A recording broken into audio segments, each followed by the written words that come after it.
বর্ষা একেবারে হতশ্রী অবস্থা বিভিন্ন রাস্তার। দমদম স্টেশন থেকে চিড়িয়ামোড় পর্যন্ত রাস্তার ছবিটা একবার দেখুন। জায়গায় জায়গায় জল জমে রয়েছে, বড় বড় গর্ত, আর তার মধ্যে দিয়ে নিত্যদিন চলছে যাতায়াত। সরাসরি আপনাদের ঘটনাস্থলে নিয়ে যাই, আমাদের প্রতিনিধি অরিত্রিক ভট্টাচার্য রয়েছেন আমাদের সঙ্গে। অরিত্রিক, এই তো রাস্তার একেবারে বেহাল অবস্থা, কবে থেকে এই অবস্থা, কিভাবে চলছে যাতায়াত? দেখুন, স্থানীয় বাসিন্দারা যেটা বলছেন, বছর ঘুরতে চললো এই রাস্তার এই অবস্থা হয়ে রয়েছে। গত নভেম্বর ডিসেম্বর নাগাদ একটা কাজ শুরু হয়েছিল পাইপলাইনের, সেই কাজ কবেই শেষ হয়ে গিয়েছে, কিন্তু তারপরে রাস্তার দিকে আর নজর দেওয়া হয়নি। এবং বুঝতেই পারছো বর্ষাকাল, তার ফলে যেটুকু রাস্তার অবস্থা ছিল সেটা কিন্তু এই কদিনে আরো খারাপ হয়েছে। এখন কার্যত যারা এখানকার নিত্যযাত্রী বা যারা এখানকার বাসিন্দা, তারা বলছেন যে তাদেরকে গর্তের মধ্যে থেকে রাস্তা খুঁজতে হচ্ছে। এমনই অবস্থা, তুমি দেখতে পাচ্ছ কত বড় বড় গর্ত এই বৃষ্টির মধ্যে, সেগুলোয় জল জমে রয়েছে। এখানে বাইক, রিক্সা, সাইকেল এই ধরনের যে গাড়িগুলো রয়েছে সেগুলো কিন্তু যথেষ্ট বিপজ্জনকভাবে এখান থেকে যাতায়াত করতে হচ্ছে। এবং এই অবস্থা কিন্তু নিত্যদিনের সঙ্গী হয়ে দাঁড়িয়েছে এখানকার বাসিন্দাদের। এবং তুমি যদি দেখো ভালো করে, প্রত্যেকটি যে কটি অংশে রাস্তা রয়েছে সেখানেও কিন্তু একেবারে পুরোটাই মানে কঙ্কাল বেরিয়ে গিয়েছে, ওপরে পিচ রীতিমতো দৃশ্যমানই হচ্ছে না। এবং এই দমদম স্টেশন থেকে চিড়িয়ামোড় প্রায় 1 কিলোমিটারে কিছুটা বেশি রাস্তা, সেই গোটা রাস্তাটা জুড়ে এই অবস্থা। দুর্ঘটনা ঘটছে, মানুষের সমস্যা হচ্ছে, কিন্তু তারপরেও এখনো পর্যন্ত সেই রাস্তার কোনো রকম দশা ফেরানোর কোনো রকম উদ্যোগ দেখা যায়নি। তার ফলে কিন্তু যারা এখানকার এলাকার বাসিন্দারা রয়েছেন, যারা নিত্য যাতায়াত করছেন, তাদের কাছে এই রাস্তা একটা দুঃসহ অভিজ্ঞতা হয়ে দাঁড়াচ্ছে। কিছুক্ষণ আগে আমরা দেখেছি এই রাস্তা অত্যন্ত গুরুত্বপূর্ণ, এখান থেকে অ্যাম্বুলেন্স যাচ্ছে, অন্যান্য গাড়ি যাচ্ছে, কিন্তু কোনোভাবেই কিন্তু শুরু হচ্ছে না। একটু কথা বলবো, এই রাস্তায় কি আপনি নিয়মিত যাতায়াত করেন?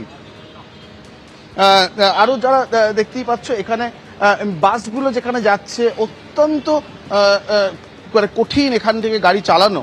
এমনকি নিত্যযাত্রীদের হেঁটে যাওয়ার জন্য কিন্তু রাস্তা নেই। এবং সবটা মিলিয়েই কিন্তু এই মুহূর্তে দমদম রোডের এই ছবি, এবং এই ছবি বেশ কয়েক মাস ধরে রয়েছে, যেটা কিন্তু সাধারণ মানুষকে সবচেয়ে বেশি চিন্তায় রাখছে। এবং কবে কাজ শুরু হবে, কাজ শুরু করার পর এই রাস্তা হাল ফেরাতে কত সময় লাগবে, সবটাই কিন্তু এলাকার বাসিন্দাদের অজানা, যারা এখান দিয়ে নিত্য যাতায়াত করেন অজানা। এখানে গুরুত্বপূর্ণ দমদম স্টেশন রয়েছে, দমদম মেট্রো স্টেশন রয়েছে, অনেকেই সেখান থেকে নেমে তাদের গন্তব্যে যান এই রাস্তা ধরে, কিন্তু কোনোভাবেই এই রাস্তা হাল না ফেরানোর জন্যই কিন্তু যারা এখানকার বাসিন্দা তারা অত্যন্ত উদ্বিগ্ন। এবং তারা অনেকেই বলছেন যে খুবই মানে প্রাণ হাতে করেও যেতে হয়, কারণ ছোট গাড়ি, 2 চাকার গাড়ি, সেগুলো কিন্তু এই রাস্তায় চলাচল করানো অত্যন্ত বিপজ্জনক। একেবারে অরিত্রিক, অত্যন্ত ব্যস্ত এই রাস্তা। দমদম স্টেশন থেকে চিড়িয়ামোড় পর্যন্ত এই রাস্তা প্রত্যেক দিন অসংখ্য মানুষ যাতায়াত করেন। সামনে বেশ কয়েকটি স্কুল রয়েছে, কলেজ রয়েছে। খুব স্বাভাবিকভাবে স্কুলের ছাত্রছাত্রীরা এবং কলেজের ছাত্রছাত্রীরা তারা রীতিমতো প্রাণ হাতে করে, অফিস যাত্রীরা এভাবেই যাতায়াত করছেন 1 বছর ধরে। তুমি যেরকম বলছিলে যে স্থানীয় বাসিন্দারা অভিযোগ করছেন 1 বছর ধরে রাস্তার এই হাল। পাইপলাইনের কাজ শুরু হয়েছিল, সেই কাজ শেষ হয়েছে, কিন্তু রাস্তার হাল কিন্তু ফেরেনি। অরিত্রিক ভট্টাচার্য রয়েছেন আমাদের সঙ্গে, অরিত্রিকের সঙ্গে কথা বলবো। অরিত্রিক, তুমি মেরামতের কথা বলছিলে, পাইপলাইনের কাজ শেষ হয়ে গিয়েছে, প্রায় কয়েক মাস হয়ে গেল, কিন্তু তারপর মেরামতি কবে হবে? এই বিষয়ে প্রশাসনের দ্বারস্থ কি হয়েছিলেন এখানকার বাসিন্দারা? কোনো আশ্বাস কি মিলেছে?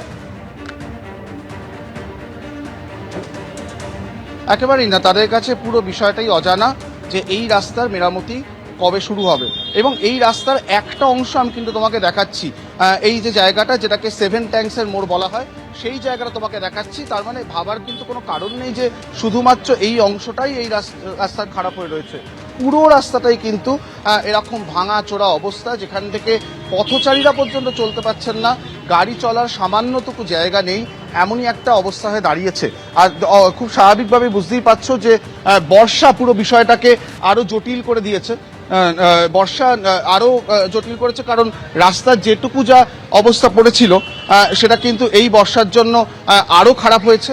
তুমি দেখতে পাচ্ছ প্রত্যেকটি গাড়ি, বিশেষ করে 2 চাকার গাড়িগুলোর তুমি অবস্থা বুঝতে পারছো যে কতটা কষ্ট করে তাদেরকে এখান দিয়ে যেতে হচ্ছে। এবং যেটা বারবার বলছি, দুর্ঘটনার আশঙ্কা, যানজট, সবটাই কিন্তু দমদম রোডে যারা যাতায়াত করছেন তাদের এই মুহূর্তে নিত্যসঙ্গী হয়ে দাঁড়িয়েছে এবং সেই জায়গাটাই কিন্তু এলাকার মানুষকে সবচেয়ে বেশি উদ্বিগ্ন করছে, এই জায়গাটাই কিন্তু এলাকার মানুষকে সবচেয়ে বেশি চিন্তায় রাখছে।